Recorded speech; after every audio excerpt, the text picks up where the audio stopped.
Olá, seja bem-vindo à Culturaria da Rê. Hoje a gente vai conversar sobre um personagem bem interessante da mitologia grega, que é Dédalo, o grande arquiteto que fez, inclusive, o labirinto onde vive o Minotauro. Quer conhecer mais sobre esse grande arquiteto e o que ele simboliza na sua vida? Fica comigo até o fim do vídeo que eu vou te falar.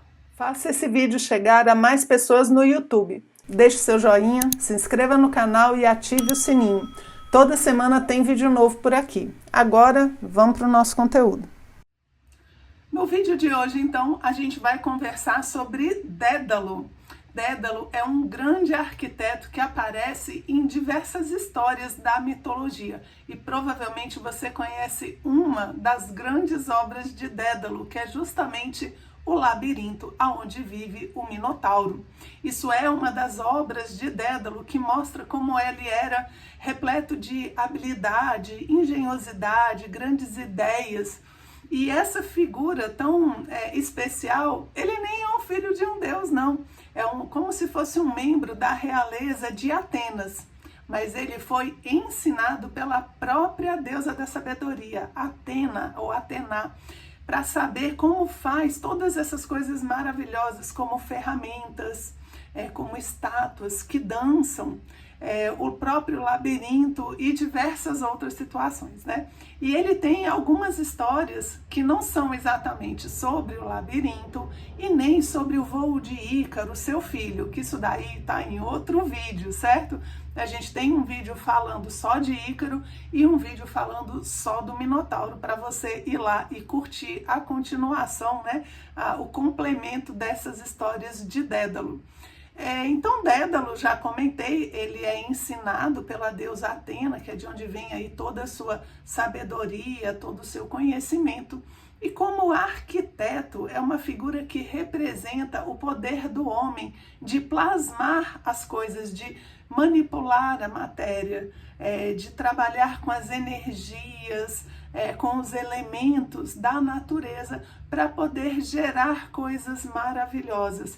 É um pouco parecido ali com a figura de um deus como um Vulcano, por exemplo, que forja as armas dos deuses.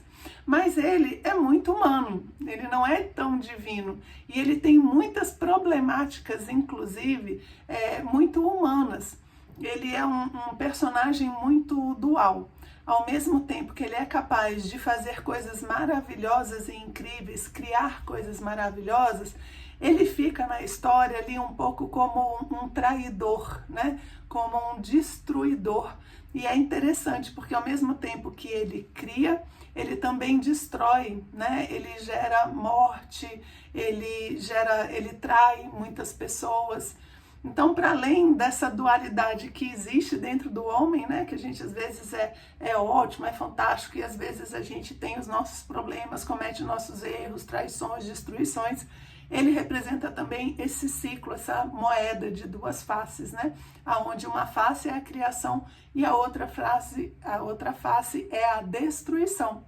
Então ele faz as duas coisas, a mesma pessoa que tem essas mãos tão habilidosas é a mesma que toma decisões altamente destrutivas. E é por isso que Dédalo vai ter algumas aventuras aí muito humanas, digamos assim, né? E uma delas, inclusive, é quando ele tem o seu sobrinho, Perdix, né? Ou Tálamo, né? Se eu não me engano, que é o outro nome que dão para ele. Quando ele tem o seu sobrinho como sendo um dos seus pupilos nessa sua oficina que ele tem justamente em Atenas.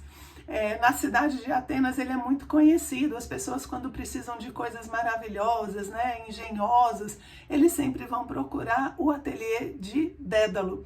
E Dédalo pega então a pedido de sua irmã, né, pega o seu sobrinho como pupilo. Mas o menino se sai bem demais, bem demais. Contam que ele olha para às vezes é uma mandíbula de serpente, às vezes uma espinha de peixe, e tem a ideia, por exemplo, de fazer o serrote.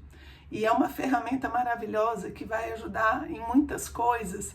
E aí o pessoal começa, nossa, esse menino do Dédalo é bom, né? E o Perdix começa a se destacar, digamos assim. Ele também faz o compasso, né? Deixa eu verificar aqui, isso mesmo, o compasso. Ele faz também o torno do oleiro, que é aquela peça, né, que fica girando para o oleiro pegar e dar a forma às suas peças de barro. Então são 3 inventos, digamos assim, que são associados a esse pupilo, justamente o pupilo de Dédalo. Mas Dédalo, gente, ao invés de ficar feliz, né, que o seu sobrinho tá ali bombando e todo mundo tá procurando ele e tal, ele fica morrendo de inveja. Ele tem muita inveja dele, começa a ficar chateado, porque o pessoal, ao invés de procurar por ele, vai procurar pelo sobrinho. E ele resolve acabar com essa história, acabando com o próprio sobrinho. Então ele leva o sobrinho ali para o Paternon, né, em Atenas, onde fica a Acrópole, e vai falando, não, Perdix, vai um pouquinho mais para cima, um pouquinho mais para cima. E quando o menino chega lá em cima, ele joga ele do monte. E aí quando ele desce, pega ali os pedaços, né, o corpo, coloca num saco e vai saindo, porque quer justamente fingir que não aconteceu nada. E descobrem, né? Falam, que saco estranho é esse, Dédalo, que você tá andando aí e tal, e descobrem tudo que ele fez. Então, veja como ele tem esse outro lado, né? Esse lado da inveja, dos ciúmes. E mesmo com todas as habilidades aí que ele tem, ele não consegue superar essa parte.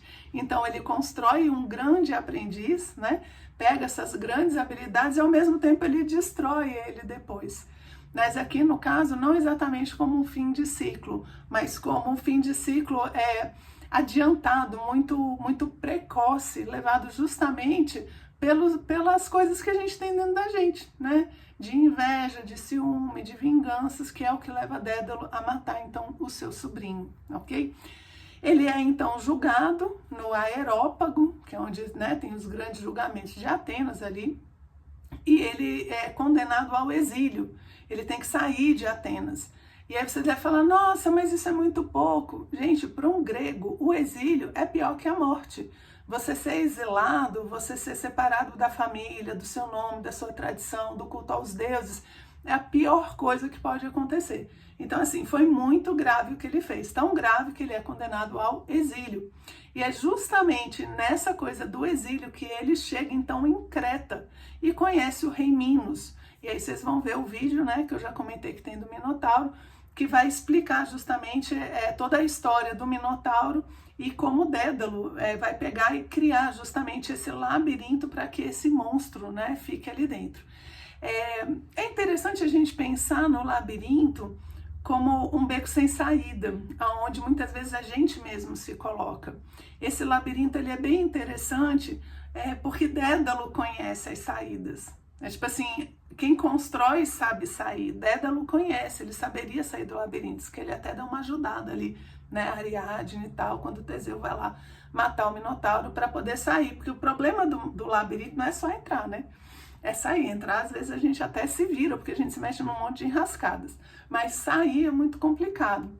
Então é por isso que o labirinto vai ficando muito associado à questão das nossas formas mentais, nossos pensamentos, que vão fazendo essas peças, né? Pegando peças na gente e a gente acaba se vendo perdido.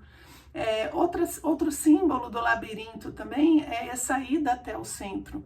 Você tem labirintos, por exemplo, em muitas catedrais, né? As catedrais da Europa, muitas têm labirintos no chão, justamente na entrada, que é a ideia de que você vai andar pelo labirinto da vida, né? O labirinto de si mesmo e chegar ao centro.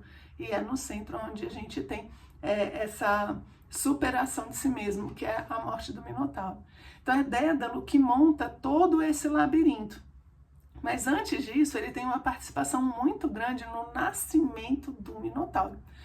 Lá no vídeo você viu que o Minotauro, ele é filho justamente da rainha de Creta, né, a esposa ali do Minos, que Poseidon manda uma maldição ali para ela e ela é tomada por um desejo insaciável, né, incontrolável, de ser possuída pelo touro branco de Poseidon.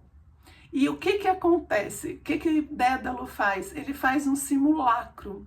Ele faz como se fosse uma vaca de madeira e oca, aonde a rainha, então, vai realizar os seus instintos mais fortes ali, com esse touro branco de Poseidon. Essa história também você vê lá, porque que ele acabou nessa enrascada, né, o Minos. Mas o fato é que quando ele cria esse simulacro é interessante, porque ele também é uma prisão, né? Ele fez ali o labirinto, que é uma prisão, e aí ele faz esse simulacro para a rainha, que também é uma prisão. Só que nessa prisão da rainha, o que ela vai fazer? Ela não vai ao centro, ela não vai chegar ao máximo de si mesma, ela é aprisionada pelos instintos e, de certa forma, é violentada pelo seu próprio desejo, ela é escrava dos seus próprios desejos.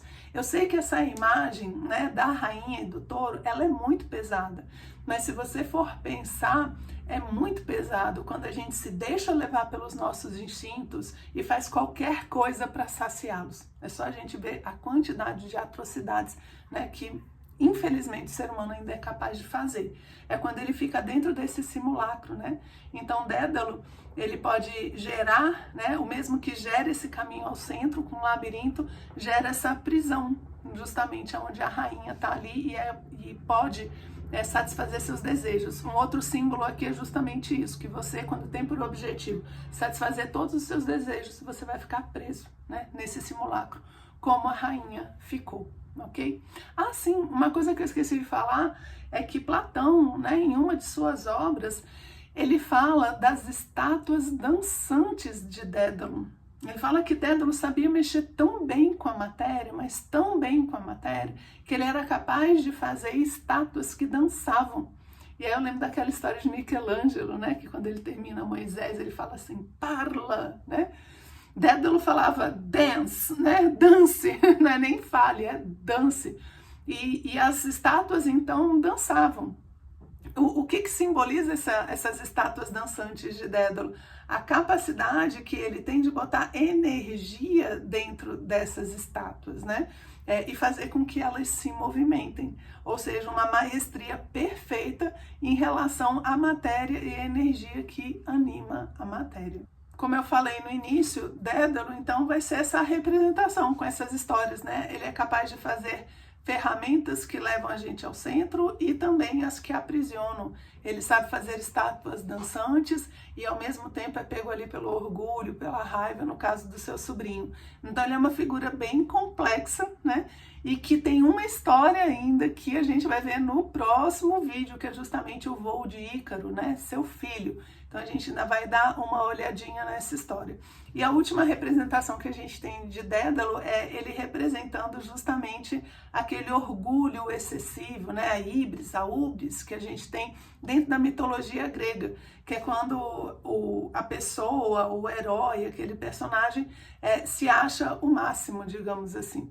E Dédalo tem isso, ele acha que essa habilidade dele é capaz de tudo, e ele é tomado por essa raiva, por essa vaidade, por esse orgulho diversas vezes durante a sua história.